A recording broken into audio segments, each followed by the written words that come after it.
My life was in ruins. Hers was, too. We had 5 hours, a shared blanket, and a connection so electric it defied all logic. By the time we landed, the city we left behind was a ghost, and the future was a terrifying, exhilarating question mark held in the hands of a woman I'd just met. Subscribe now to enjoy more heartfelt lesbian love stories. Where the Sky Begins. If I had known my life was about to be cleaved into a before and an after, perhaps I would have hesitated. Perhaps I would have clung to the familiar pain of my old life like a security blanket, too terrified of the unknown to take the step that would redefine my entire world. Or maybe, a deeper, braver part of me whispers, I would have sprinted down the jet bridge, my heart a wild drumbeat of anticipation. On that overcast Tuesday, as I settled into seat 27A on Flight 217 from New York to San Francisco, I was firmly in the camp of the walking wounded. The name Amanda was a ghost haunting the hollows of my chest, a constant, aching echo of a future that had crumbled to dust. 2 years. 2 years of shared mornings, whispered dreams, and a love I had believed was unshakable ended not with a conversation, not even with a fight, but with a sterile, 5-word text message, "It's not working for us anymore." The discovery, a week later, that us had, for the last 6 months, included my best friend, Leo, was the final, brutal twist of the knife. The betrayal was a physical sickness, a vertigo that made the solid ground of my life feel like a treacherous illusion. So, I quit my job as a senior graphic designer at a marketing firm where my creativity had slowly been suffocated by corporate jargon, packed my life into 3 suitcases, and bought a one-way ticket to the West Coast. I was fleeing. A coward's move, perhaps, but survival often is. The plane was a humming metal bird of escape, its cabin filled with the low murmur of other people's lives. I stared out the window at the rain-slicked tarmac, watching baggage handlers in bright vests perform their solitary ballet. The middle seat, 27B, remained blessedly empty. A small mercy. The prospect of 5 hours of uninterrupted misery, sealed in a tube 6 miles above the earth, felt like a fitting purgatory. Just as the flight attendants began closing the overhead bins, a presence halted in the aisle beside me. I felt a shift in the light, a subtle change in the air. Reluctantly, I turned my head. A woman stood there, a carry-on bag slung over her shoulder. She was in her early 40s, with a striking elegance that seemed to quiet the chaotic space around her. Her hair was the color of autumn leaves, a deep, burnished auburn that fell in soft waves to her shoulders. Her face was a study in sharp, intelligent lines, a strong jaw, high cheekbones, and a mouth that seemed poised between a smile and a thoughtful frown. She glanced at her ticket, then at the seat numbers, her eyes, a remarkable shade of sea green, finally meeting mine. 27B, she said, her voice laced with a crisp, melodic British accent. I believe that's me. I immediately unbuckled and stood, a little too quickly, to let her pass. Of course. She smiled a brief, polite thanks and attempted to heave her bag into the overhead compartment. It was clearly heavier than it looked. She struggled for a moment, and I saw a flicker of frustration cross her features. Here, let me help, I offered, reaching up. Our hands fumbled simultaneously on the leather handle. Just as the bag slipped, we both caught it, my fingers closing over hers. The contact was brief, less than a second, but it sent a jolt through my system, a sudden, inexplicable current that crackled up my arm and settled somewhere deep in my stomach. I flinched back as if burned. Thank you, she said, her voice softer now. She slid into the seat, arranging her long limbs with a natural grace. She smelled of lavender and something else, something warm and spicy like bergamot. It was an intoxicating contrast to the plane's recycled air. I'm Ilara Vance.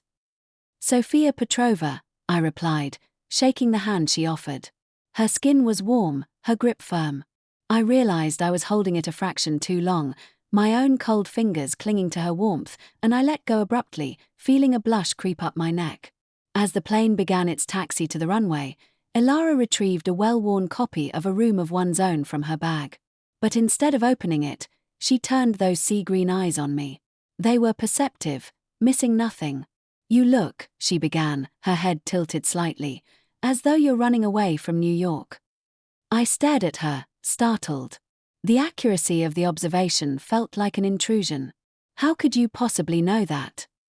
A small, knowing smile touched her lips. It's in the eyes. A specific kind of escape velocity. And the number of suitcases you were wrestling with at the gate suggested a more permanent departure. Her candor was unsettling, yet I felt a strange pull to confide in her. There was no pity in her gaze, only a quiet understanding. You're right, I admitted, the words feeling like a confession. I'm running away. The roar of the engines swallowed our conversation as the plane accelerated down the runway. I pressed my head back against the seat, watching New York, the city of my dreams, and my heartbreak shrink beneath a blanket of clouds until it disappeared entirely. A chapter closed. Or perhaps, just ripped out. Once we reached cruising altitude, the seatbelt sign chimed off and a fragile quiet settled over the cabin. Ilara broke it. Business or pleasure in San Francisco? She asked. Neither, I said with a hollow laugh. A fresh start. Or an attempt at one.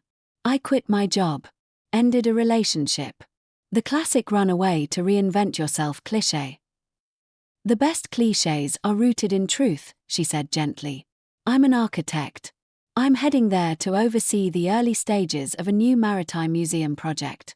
It'll keep me there for at least 6 months. An architect. It suited her.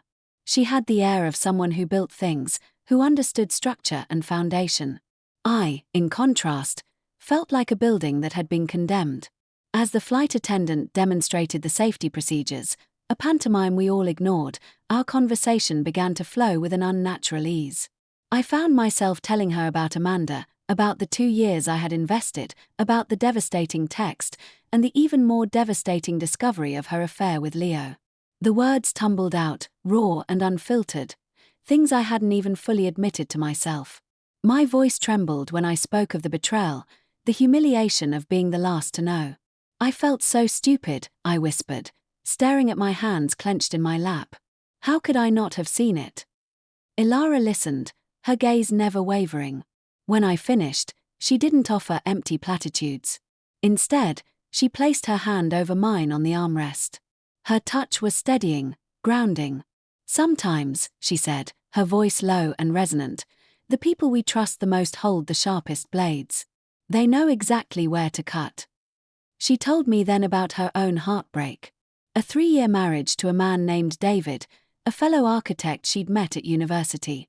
I found out he was having an affair with his assistant, she said, a shadow passing behind her eyes. The cliché of it was almost as painful as the act itself. It wasn't just the infidelity, it was the dismantling of a shared vision, a life we had built together. A profound sense of connection bloomed in my chest. Here was this formidable, accomplished woman, sitting beside me, sharing a pain that mirrored my own. We were 2 strangers, tethered together by shared grief at 35,000 feet. How did you get through it? I asked, genuinely wanting to know the map of her recovery.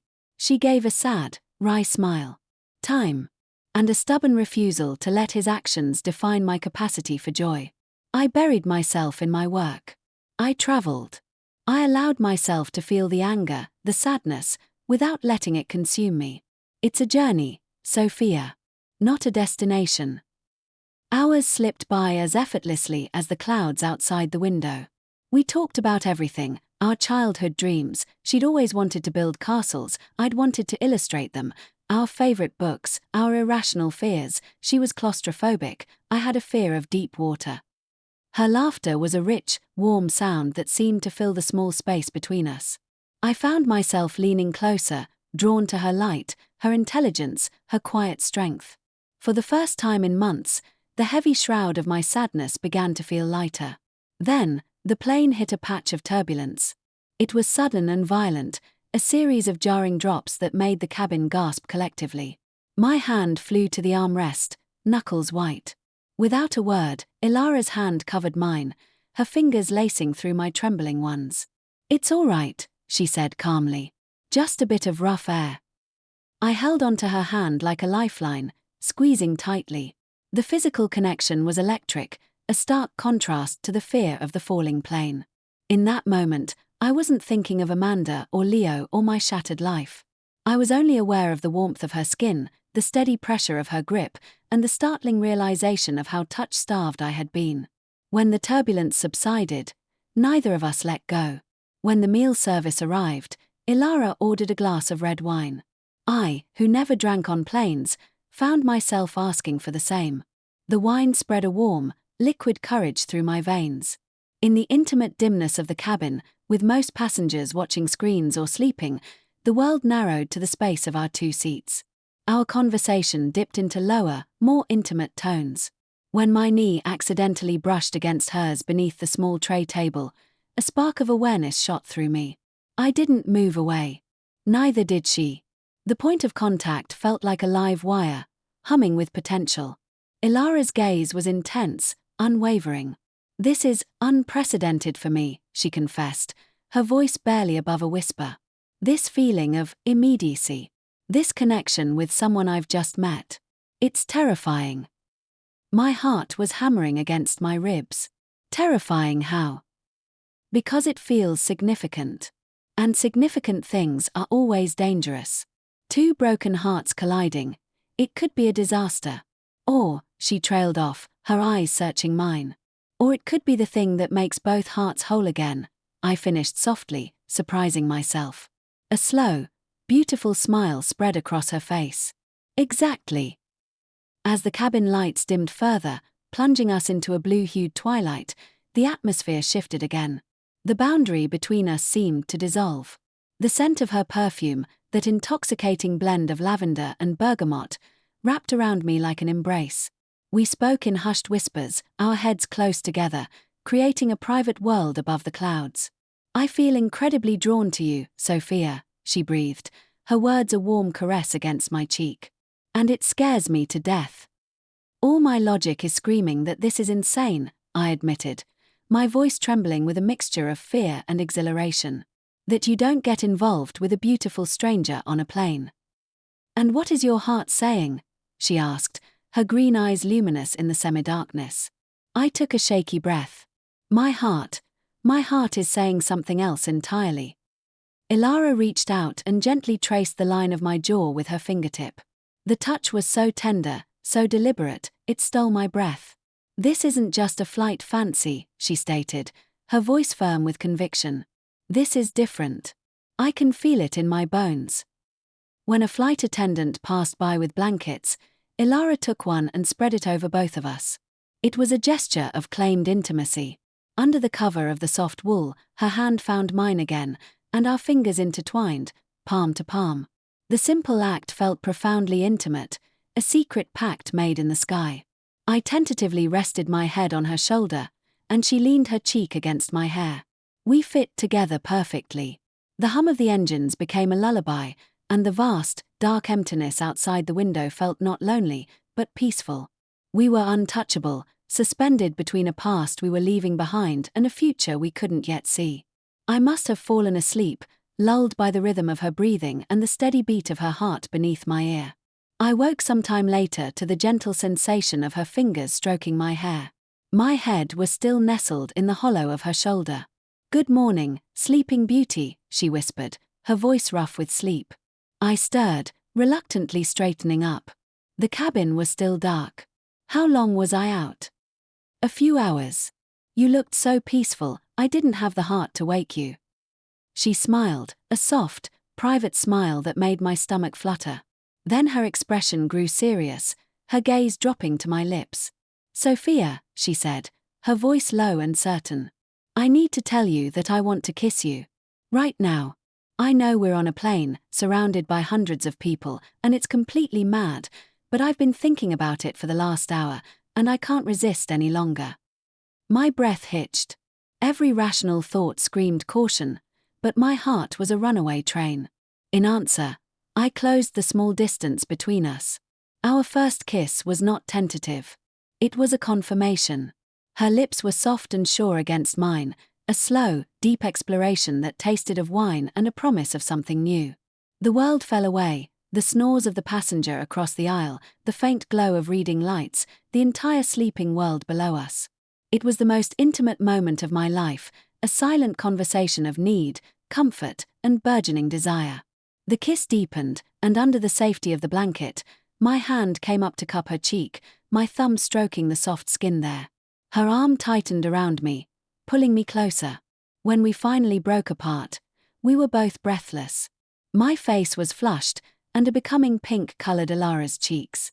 We stared at each other for a long moment, and then, simultaneously, we began to laugh, a soft, joyful, incredulous sound. It was a laughter of freedom, of throwing caution to the wind and embracing the madness of the moment. Ilara cupped my face in her hands, her thumbs wiping away tears I hadn't even realized I'd shed. "This," she said, her eyes shining, "is the most extraordinary flight of my life. And I am so profoundly grateful that we haven't landed yet." We spent the remaining hours intertwined, talking, dozing, and stealing more kisses under our blanket fortress. As the first hints of dawn painted the horizon in streaks of rose and gold, reality began to intrude. The captain's voice announced our initial descent into San Francisco. The spell was breaking. A cold knot of anxiety tightened in my stomach. Our bubble was about to pop. What happened next? She was Ilara Vance, a renowned architect with a hotel reservation and a 6-month project. I was Sofia Petrova, unemployed, heartbroken, with my entire life packed into 3 suitcases and no concrete plan. "Where are you staying?" I asked, trying to keep the panic from my voice. "The company has put me up in a serviced apartment near the waterfront," she said. "And you?" I shrugged, the gesture feeling hopelessly inadequate. "I booked a week at a budget hotel. After that, I don't know. I'll find a place. Look for a job." The pain of impending separation was a physical ache. We had found this incredible connection in the void, but now we were being pulled back to earth, to our separate realities. The landing was smooth, the wheels kissing the tarmac with a gentle bump.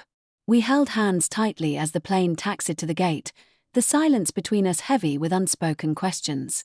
In the chaotic, brightly lit baggage claim area, surrounded by the cacophony of reunions and rolling suitcases, we faced each other. The transition from our intimate cocoon to this harsh, public space was jarring. "Sophia," Ilara said, her voice firm, cutting through the noise. She took both my hands in hers. "This is not a goodbye. This is a pause." She retrieved a business card from her wallet. Thick, cream-colored stock with elegant embossed lettering. She scribbled a number on the back. "This is my mobile. Call me. Tomorrow. Please. Let me take you to dinner." The pleading in her eyes dissolved the cloud of fear inside me. I smiled, a real, genuine smile that reached my eyes for the first time in months. "Dinner? After the night we just shared, you're asking me to dinner like it's a first date." She laughed, the sound a beacon of relief. "You're right. How foolish of me. Breakfast, lunch, and dinner, then. Every day." Before I could answer, she pulled me into a fierce, passionate kiss right there in the middle of the baggage hall. It was a kiss that held the memory of the sky and the promise of the earth. When we parted, she rested her forehead against mine. "This is a beginning, Sophia. I feel it." I watched her walk away, a confident figure in a trench coat, pulling her sleek suitcase, until she disappeared into the crowd. I stood there, clutching her business card, the scent of lavender and bergamot still clinging to my clothes. And for the first time since Amanda's text, I felt not like I was running away, but like I was running toward something. Toward someone. The 2 weeks that followed were a whirlwind. My budget hotel room was a bland, beige box, but San Francisco unfolded outside my window like a watercolor painting. The rolling hills, the fog spilling over the Golden Gate, the vibrant energy of a city waking up. I had a promising interview at a boutique graphic design studio that valued artistic expression over corporate compliance. There was a glimmer of professional hope. But my thoughts were constantly pulled to Ilara. We texted constantly, playful messages that quickly turned into long, deep conversations on the phone each night. The connection we'd forged in the air held firm on the ground. It was real. Finally, the day came for our first proper date. She invited me to her temporary apartment, a stunning, minimalist space with floor-to-ceiling windows offering a panoramic view of the bay. When she opened the door, she took my breath away. She was wearing dark jeans and a simple black sweater, her red hair loose around her shoulders. But it was her eyes that held me, the same warm, deep, piercing gaze from the plane, now filled with a nervous anticipation that mirrored my own. "You came," she said, as if she'd been half afraid I wouldn't. "I told you I would." She reached for me, and I stepped into her embrace. It was different from our contact on the plane. Solid, grounded, real. She smelled of home. "I've thought of nothing but you," she murmured into my hair. "Me too." She had cooked dinner, a simple pasta dish that was far more delicious than anything I'd eaten in years. We talked for hours, curled up on her sofa, the city lights twinkling below us. The conversation was easy, flowing from silly anecdotes to profound fears and future dreams. The attraction between us was a palpable force, a magnetic pull that grew stronger with every passing moment. Later, as we stood by the window, watching a container ship glide silently through the dark water, Elara turned to me. She cupped my face, her touch infinitely gentle. "Sophia," she whispered, "I don't want you to leave tonight." My heart soared. "I don't want to either." She led me to her bedroom. This time, there was no blanket for cover, no fear of being discovered. There was only us, and the vast, silent city bearing witness. Making love to Elara for the first time was nothing like the frantic, hidden kisses on the plane. It was slow, deliberate, reverent. It was a conversation of hands and lips and skin. Every touch was a discovery, every sigh a shared secret. She was a meticulous, passionate lover, attentive to every tremor, every gasp. She worshipped my body with a tenderness that healed the wounds Amanda had left, making me feel desired, beautiful, whole. Afterward, we lay tangled together in the dim light, our limbs intertwined, our breathing slowly returning to normal. I felt boneless, sated, and utterly at peace. Elara traced lazy patterns on my bare back. "Stay," she whispered into the quiet darkness. "Not just tonight. Stay in San Francisco. Stay with me." I lifted my head to look at her. In her eyes, I saw not just desire, but a profound, unwavering certainty. She was offering me a foundation. A home. Not just in a city, but in her life. I answered her not with words, but with a kiss that held all the promise of my heart. The decision was already made. It had been made the moment our fingers touched on that airplane. 6 months later, I waked to the soft, grey light of a San Francisco morning filtering through the windows of our apartment. It's smaller than her corporate one, but it's ours.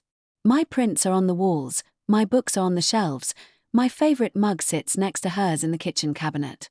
I got the job at the design studio. Elara's museum project is progressing beautifully. I've watched her models come to life with a fierce pride. I turn my head on the pillow. Elara is still asleep beside me, her auburn hair fanned out, her face relaxed and peaceful. A faint smile plays on her lips. Every morning, this sight reminds me of the story we are writing together, a story born that night above the clouds.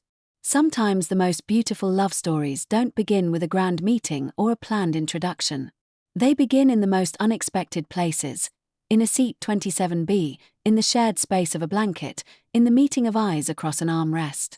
They begin when you're broken and lost, and the universe, in its infinite wisdom, flies you exactly where you need to be. I lean over and gently kiss her shoulder. Her eyes flutter open, those sea-green pools focusing on me. A slow, deep smile spreads across her face, a smile that is just for me. "Good morning, my love," she whispers, her voice husky with sleep. "Good morning," I reply, my heart so full it feels like it could lift us both back into the sky. And I know, with a certainty that roots me to the earth and soars to the stars, that this is only the beginning.